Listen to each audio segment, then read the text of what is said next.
আলোচিত ব্লগার ফারাবী শফিউর রহমান মুক্ত হয়েছেন। তার মুক্তি নিয়ে ইতিবাচক নেতিবাচক নানান কথা শোনা যাচ্ছে। বিষয়টাকে আপনি কিভাবে দেখছেন? শফিউর রহমান ফারাবী তিনি অনেক আগে থেকে অনলাইন লেখালেখি করেন এবং তার লেখালেখির হাত বেশ শক্ত। এই দেশে আপামর সর্বস্তরের সাধারণ মানুষের বিশ্বাস, মূল্যবোধ, মানুষের ধর্ম, এটাকে যারা আক্রমণ করে, খুবই সীমিত সংখ্যক যে সমস্ত বিপদগামী মানুষ আছে, তাদের বিরুদ্ধে শফিউর রহমান ফারাবীর লেখা অত্যন্ত শক্তিশালী এবং তাদের বিরুদ্ধে এই লেখার পাওয়ার এবং প্রভাব অনেক বেশি ছিল। যার ফলশ্রুতি তারা আর কিছুতে না পেরে তার বিরুদ্ধে নানাবিধ ষড়যন্ত্র করে তাকে শেষ পর্যন্ত জেলে পড়ার ব্যবস্থা করেছে। বিগত ইসলাম বিরোধী অপশক্তি তারা তাকে দীর্ঘদিন কারাগারে বন্দী করে রেখেছে। আলহামদুলিল্লাহ, অবশেষে তিনি মুক্ত হয়েছেন, মুক্ত বাতাসে ফিরে এসেছেন। এটা একটা সুখের সংবাদ।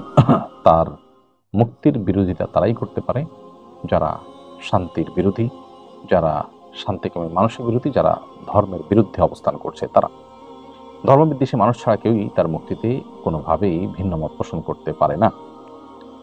তার বিরুদ্ধে যে সমস্ত অভিযোগের কথা বলা হয়েছে, এগুলোর একটারও বিশ্বাসযোগ্য কোনো প্রমাণ ছিল না। তবু তাকে বিনা বিচারে প্রায় এক যুগ জেলে রাখা হয়েছে, যেটা তার সুস্পষ্ট জুলুম। অতএব একটি জুলুমের অবসান হয়েছে। সন্দেহাতীতভাবে এটি একটা পজিটিভ সংবাদ। আল্লাহ তাআলা তার প্রতি রহম করুন।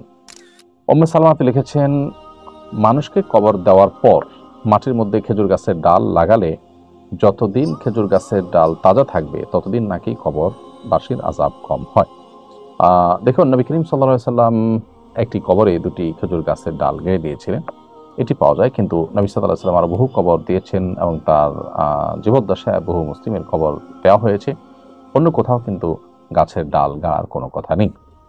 আর গাছের ডাল গাড়লে, খেজুর গাছের ডাল গাড়লে সেটার কারণে যতদিন তাজা থাকবে ততদিন কবরবাসে আযাব হবে না, এরকম কোনো কথাও সাব্যস্ত হয়নি সেভাবে। অতএব এই বিষয়টিকে আমরা যেভাবে অনেকে খুব গুরুত্বের সাথে নেই এবং এটাকে আবশ্যক বানিয়ে নেই এবং এটাকে কেন্দ্র করে অনেকগুলো বিশ্বাস আমাদের মধ্যে গড়ে উঠেছে, সেটা আসলে সঠিক নয়। আমার বাবা পরকীয়া করেছেন এবং তার কারণে সংসারে প্রচুর ঝামেলা হচ্ছে। আমরা বিষয়টা জানি, তবে আমাদের কাছে তার পরকীয়ার সরাসরি প্রমাণ নেই। এখন মা বলছেন গোপনে তার কল লিস্ট চেক করতে। এটা করা আমাদের জন্য কতটা জায়েজ হবে? প্রথমত, কারোর মোবাইল চেক করা এটা তাজাসসুস, অর্থাৎ কারোর পেছনে লাগা, ছিদ্রান্বেষণ করা, দোষ আবিষ্কার করার চেষ্টা করা, এটার অন্তর্ভুক্ত। আর আল্লাহ তাআলা আমাদেরকে বলেছেন, ওয়ালা তাজাসসু, তোমরা একে অন্যের ছিদ্র অন্বেষণ করবার চেষ্টা করবে না। অবশ্য কারোর মধ্যে যদি এরকম আলামত প্রবল হয়, প্রকটভাবে দেখা দেয়, তাহলে সেক্ষেত্রে তার সংশোধনের উদ্দেশ্যে এটি করা যেতে পারে, যেটি আবিষ্কার করা গেলে তাকে সংশোধনের জন্য প্ল্যান প্রোগ্রাম করতে সহজ হবে। এরকম যদি প্রবল ধারণা হয় তাহলে সেক্ষেত্রে এটি করা যেতে পারে। অন্যথায় নিজেদের মধ্যে বিবাদ, বিতণ্ডা, মনের খেদ, জেদ, এগুলো মেটাবার জন্য এ ধরনের তাজাসুসি করা এটা উচিত নয়, জায়েজ নয়। জামাতে নামাজ পড়ে আমার যদি মনে শান্তি না হয় বা জামাত ছাড়াও আমি কি আবার নামাজ পড়তে পারবো? জামাতের সালাত আদায় করার পর ফরজ আদায় দ্বিতীয়বার করবার কোনো প্রয়োজনীয়তা নেই, শরীআই কোনো কারণ না থাকলে। মানসিকভাবে কেউ প্রশান্তি পেলেন না, তিনি মানসিকভাবে হয়তো তিনি তৃপ্তি পেলেন না, তো এটার কারণে তিনি নামাজ আবার পড়বার কোনো বিধান ইসলামী শরীয়তে নেই। যার কারণে প্রয়োজন আপনি নফল নামাজ আরও পড়বেন। এবং অনেক সময় এই জাতীয় বিষয়গুলো আমাদের যে ওয়াসওয়াসার রোগ আছে, অনেকে ওয়াসওয়াসার রোগী, বিশেষ করে খুঁতখুঁতে বা আপনার সূচিবায়ুর রোগ যারা আছে, তাদের মধ্যে এই জিনিসগুলো অনেক বেশি হয়ে থাকে, এটা যেন না হয়। আর যদি আপনি এরপরে আবার নামাজ পড়েন তো সেটা নফল হিসাবে গণ্য হয়ে যাবে। আমরা এক রুমে 4 জন থাকি। আমার রুমমেটের বয়ফ্রেন্ড, তাকে যদি, বয়ফ্রেন্ড শব্দটির উচ্চারণ হওয়া উচিত নয়, আপনার রুমমেটের জেনার সঙ্গী বলতে পারেন আপনি। সে যদি তাকে কোনো খাবার দেয়, সে খাবার আপনাকে খেতে দিলে আপনার জন্য তা খাওয়া যায় হবে কিনা? না খেলে যদি সে রাগ করে তাহলে করণীয় কি? প্রথম কথা হলো যে মুসলমান, তার কাছে গুরুত্বপূর্ণ হলো আল্লাহর আনুগত্য।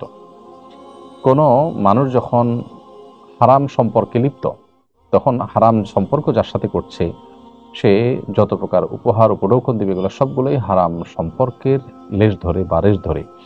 অতএব হারাম সম্পর্কের রেশ ধরে যা কিছু দেয়া হবে সেটাও হারামই হবে, সেটা গ্রহণ করা তার জন্য জায়েজ নাই, আপনার জন্য জায়েজ হওয়ার প্রশ্নই ওঠে না। কারণ এগুলোর মধ্য দিয়ে তাদের হারাম সম্পর্কটাকে তারা আরো সুদৃঢ় করে। অতএব এখানে কোনো প্রকার ইনভলভমেন্ট, সেটাকে গ্রহণ করে অ্যাপ্রিসিয়েট করা, এটা কোনোভাবে আপনার জন্য জায়েজ হবে না, এটা অন্যায় কাজে হারাম কাজে সহযোগিতার শামিল হবে। বিধায় এটি আপনাকে অবশ্যই অ্যাভয়েড করা উচিত এবং আপনার বান্ধবীকেও আল্লাহর